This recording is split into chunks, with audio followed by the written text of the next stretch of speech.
Once the knowledge base has been created, the next step is to describe the objects of reality using GeneXus objects.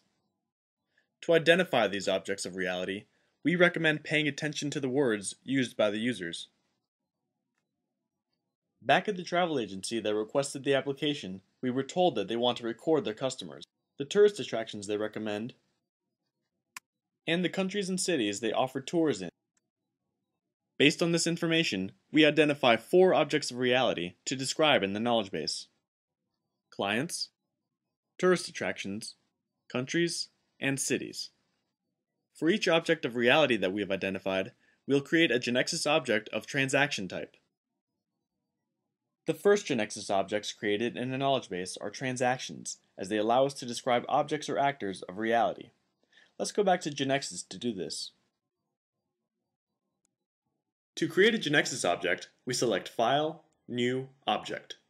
We choose this option and see the following dialog box to create a GeneXus object, where we can choose the type of object that will be created. We choose the transaction object type and call it Customer. We click on the Create button. Here we can see the transaction that has been created, ready for us to start defining its structure. All transactions have these sections, which we'll describe later on. The transaction structure allows us to select the attributes or fields that describe an object of reality. At the travel agency, we were told that they want to record every customer's name, surname, address, phone, and email. Therefore, this data that must be recorded for each customer matches the attributes that have to be created for this transaction. So, let's start creating the customer transactions attributes.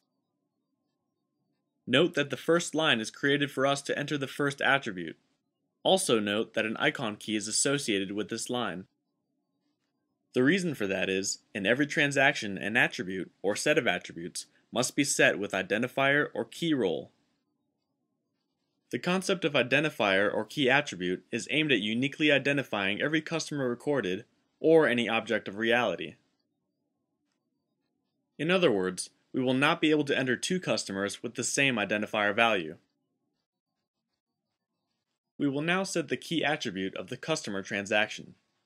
Since we're not required to save their passport or ID card numbers, which could be candidates for identifier roles, we will create an attribute called Customer ID. And soon, we will set it to be auto-numbered in sequence.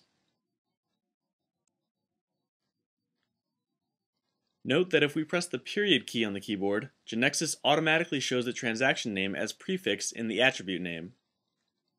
We only have to type ID after the customer prefix. We press the tab key and choose the data type that will be stored for this attribute. Clicking on the arrow displays the data types available in GeneXus. For this attribute, we will leave the default data type, that is to say, a numeric of 4 digits with no decimals. We press Enter and start to create the second attribute. A new line is opened. And once again, we type period and complete the attribute name with name, that is to say, customer name.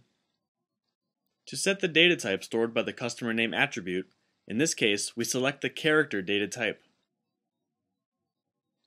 Note that if we type an opening bracket, the default length is 20 characters. We'll leave it unchanged.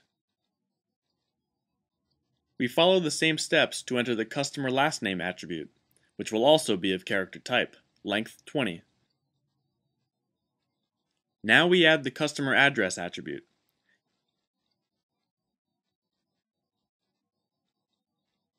The next one is customer phone of character type, length 15.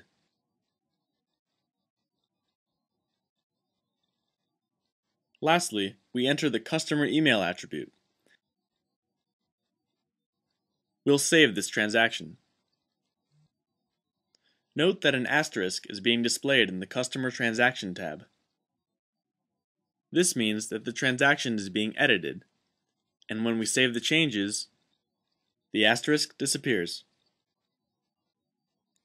Also note that this green box indicates that changes have been made to this section. We select the Webform section. And since ours is a web application, GeneXus has automatically designed a web form according to the defined structure.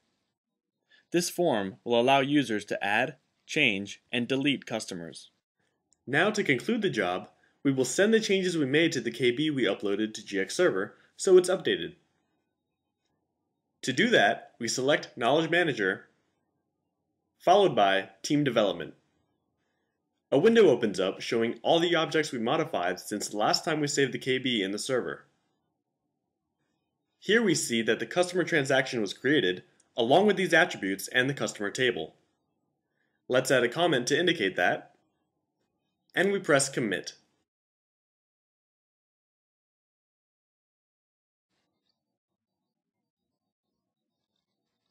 Okay, after creating only these settings, how about we take a look at everything that has been automatically created by GeneXus and run the resulting application.